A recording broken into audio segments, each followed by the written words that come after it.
மாநகராட்சி கவுன்சிலர்கள் மட்டுமே மேயரை தேர்வு செய்யும் சட்டத்திருத்த முன்வடிவு தமிழக சட்டசபையில் நிறைவேற்றப்பட்டுள்ளது. மாநகராட்சி கவுன்சிலர்கள் மட்டுமே மேயரை தேர்வு செய்யும் சட்டத்திருத்த முன்வடிவை உள்ளாட்சித்துறை அமைச்சர் வேலுமணி புதனன்று சட்டசபையில் தாக்கல் செய்தார்.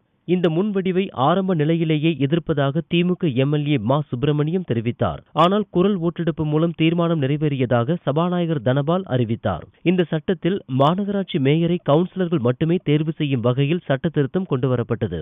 இந்த சட்டத்திருத்தம் வியாழனன்று நிறைவேற்றப்படும் என்று கூறப்படுகிறது. தமிழகத்தில் சென்னை, மதுரை, கோவை, திருச்சி, சேலம், திருநெல்வேலி, திருப்பூர், திண்டுக்கல், வேலூர், ஈரோடு, தஞ்சாவூர், தூத்துக்குடி ஆகிய 12 நகராட்சிகள் மாநகராட்சிகளாக உள்ளன. இங்கு உள்ள மேயர் பதவிக்கு கடந்த தேர்தலில் மக்களை நேரடியாக ஓட்டு போட்டு தேர்வு செய்தனர்.